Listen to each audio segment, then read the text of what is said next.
एक और नए वीडियो में एक बहुत इंपॉर्टेंट वीडियो जो आपके सबसे ज़्यादा जो क्वेश्चन आ रहे थे कि सर एम्स नर्सिंग और पैरामेडिकल का ये एप्लीकेशन फॉर्म कब से स्टार्ट होगा, एप्लीकेशन फॉर्म कैसे आएगा, कैसे हमको ये फिलअप करना है। तो इस वीडियो का अंदर में मैं आपको कंप्लीट बताने वाला हूँ। अच्छे से देख लेना ना ये वीडियो, अगर आप देख लोगे तो आपके डाउट एक भी डाउट नहीं रहेगा। एग्ज़ाम पैटर्न रहा, आपका एप्लीकेशन फॉर्म में कुछ चीज़ें होता है जो आपको ध्यान रखना होता है। आप पैनिक कर जाते हो कि ये अगर ठीक नहीं किया तो आपको वो कोड नहीं आएगा, तो वो सब कुछ मैं इसमें बताने वाला हूँ आपको। कंप्लीट बेसिक रजिस्ट्रेशन से लेके और जो फाइनल रजिस्ट्रेशन तक का जो प्रोसेस है वो आपको मैं बहुत छोटी सी वीडियो के अंदर में आपको बता दूंगा, ठीक है ना। सो अभी हम चलते हैं, अच्छे से बताता हूँ। और देखो एक चीज़ और कि मैंने, अगर आप मेरे चैनल को रेगुलर विजिट कर रहे हो, रेगुलर देख रहे हो, तो मैंने आपको बोला होगा पहले भी कि अगर आप ओबीसी एनसीएल के अंदर बिलोंग करते हो, एससी और एसटी में हो, तो अभी तक आपको अपना कास्ट सर्टिफिकेट बनवा लेना चाहिए। क्योंकि आप आके बाद में थैंक यू बोलोगे कि सर आपने सही बोला था उस टाइम पे, हमने बनवा लिया और हमको अब फ़ायदा हो रहा है काउंसलिंग के टाइम पे। क्योंकि आपको काउंसलिंग में बहुत फ़ायदा होगा as compare to general category के। चलो अब स्टार्ट करते, मैं आपको बताता हूँ। फिर आपका जो एम्स नर्सिंग का जो फॉर्म होता है अभी कब आएगा, पहली बात तो मैं आपको फॉर्म बताऊँ, 3rd वीक ऑफ फरवरी के अंदर में ये फॉर्म आपको देखने को मिल जाएगा। फेब मंथ, अब जो आपका फेब मंथ आने वाला है इसके अंदर में आपको ये फॉर्म देखने को मिलेगा, ठीक है ना। फरवरी मंथ के अंदर में आपको फॉर्म देखने को मिलेगा 3rd वीक के अंदर में। अब इसमें जो आपका एप्लीकेशन फॉर्म होता है वो 2 स्टेजेस के अंदर में होता है। बेसिकली देखो इसमें रजिस्ट्रेशन, बेसिक रजिस्ट्रेशन होता है, एक होता है फाइनल रजिस्ट्रेशन होता है। अब देखो बेसिक रजिस्ट्रेशन कैसे करना होता है वो मैं आपको बता देता हूँ। बेसिक रजिस्ट्रेशन जो भी ये सब कुछ प्रोसेस होता है वो आपके एम्स की ऑफिशियल वेबसाइट पे होता है, emsexams.ac.in पे होता है। तो आपको इस पोर्टल पे विजिट करना होता है। तो आपको सबसे पहले आपको इस पोर्टल को आपको नोट करके रख लेना है, एक बार चेक कर लेना, ये आपका पोर्टल पे आपका प्रोसेस होगा। देन उसके बाद में आगे बात करते हैं इनिशिएट द रजिस्ट्रेशन। सबसे पहले आपको रजिस्ट्रेशन करना होता है। तो जब आप पोर्टल पे जाओगे तो आपको दिख जाएगा वहाँ पे एक एकेडमिक कोर्सेज करके एक टैब है। जब उस पर आप क्लिक करोगे, एकेडमिक कोर्सेज वाले ऑप्शन पे आपको क्लिक करना है। क्लिक करने के बाद में आप जिस भी कोर्सेज के लिए आप एम्स बीएससी नर्सिंग के लिए कर रहे हो तो आपको एम्स बीएससी नर्सिंग वहाँ पे सेलेक्ट करना है। और अगर आप पोस्ट बेसिक के लिए हो या एमएससी नर्सिंग के लिए कर रहे हो तो वो आप देख सकते हो। तो अभी बेसिकली मैं एम्स नर्सिंग का बता रहा हूँ, तो आपको एम्स नर्सिंग सेलेक्ट कर लेना है। जैसे करने के बाद में आपको उसको प्रोसीड करना है।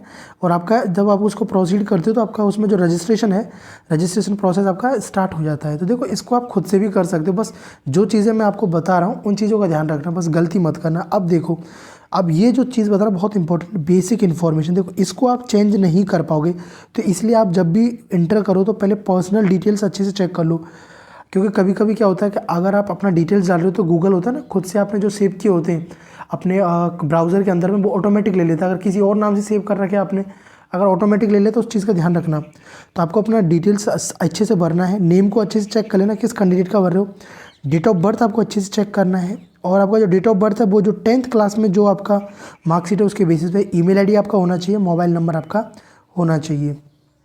देन उसके बाद में आपको कि देखो मैंने बोला ना, आपको इंश्योर कर लेना इस चीज़ को कि आपने जो भी ऑफिशियल इन्फॉर्मेशन इसमें पुट किया है वो आपके ऑफिशियल डॉक्यूमेंट से आपका मैच होना चाहिए।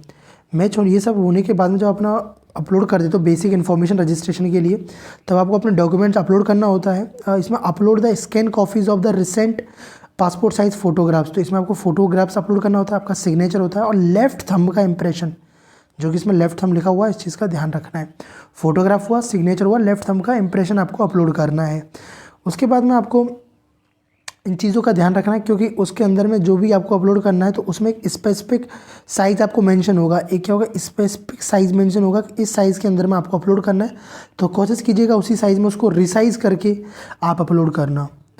उसके बाद में नेक्स्ट आता है, देखो हम बात करते हैं, एक बार आपको रिव्यू करने का ऑप्शन मिलेगा। तो आपने जो भी एंट्रीज उसमें पुट की हैं, जो भी डिटेल्स उसमें पुट किया है, तो उनको एक बार रिव्यू कर लेना और उसको देख लेना एक्यूरेटली, मतलब उनका जो एक्यूरेसी वो सभी सही है या नहीं। देन आपको अपना जो बेसिक रजिस्ट्रेशन फॉर्म है वो क्या कर देना, सबमिट कर देना, अगर वो जब सही होता है। ये जब आप सबमिट कर देते हो तो उसके बाद में देखो यहाँ पे देखो, upon the successful submission a unique registration ID will be generated. तो जब आप उसको सबमिट कर देते हो सब कुछ उसमें ठीक होता है तो आपका एक यूनिक रजिस्ट्रेशन आईडी आपको जनरेट होता है, ठीक है ना। रजिस्ट्रेशन RUC जो आपका कोड होता है, जो यूनिक रजिस्ट्रेशन जो कोड होता है, यूनिक रजिस्ट्रेशन जो आपका कोड होता है वो आपका जनरेट होता है। वो जो कि बहुत इंपॉर्टेंट है, जो आपको RUC कोड है ना, ये आपको रख लेना है, इसको कहीं सेव करके रख लेना, अपने नोटबुक में नोट कर लेना, अपनी जहाँ भी आप डॉक्यूमेंट्स को सेव करते हो वहाँ करके रख लेना, बहुत काम आता है ये। उसके बाद में आता है फाइनल रजिस्ट्रेशन। तो आपको सबसे पहले अपने उसमें लॉगिन करना होता है। लॉगिन करने के बाद में रजिस्ट्रेशन डिटेल हुआ, पासवर्ड हुआ, तो ये आपको सब आपको मिल जाता है ना, आप जब इसको बेसिक रजिस्ट्रेशन करते हो। तो जनरेट यूनिक कोड, तो आपको जनरेट यूनिक कोड पे क्लिक करना होता है।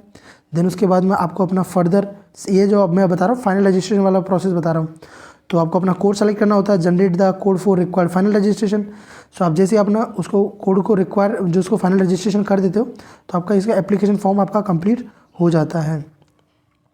उसके बाद में देखो आपको अपना उसके बाद में जो भी अपना जहाँ भी सेंटर्स है वो आपको चुनना होता है, ठीक है ना। आपको एजुकेशन डिटेल्स भी इसमें फिल करनी पड़ती हैं। उसके बाद में देखो इंपॉर्टेंट चीज़ है कि आपका एप्लीकेशन फ़ी कितना लगता है।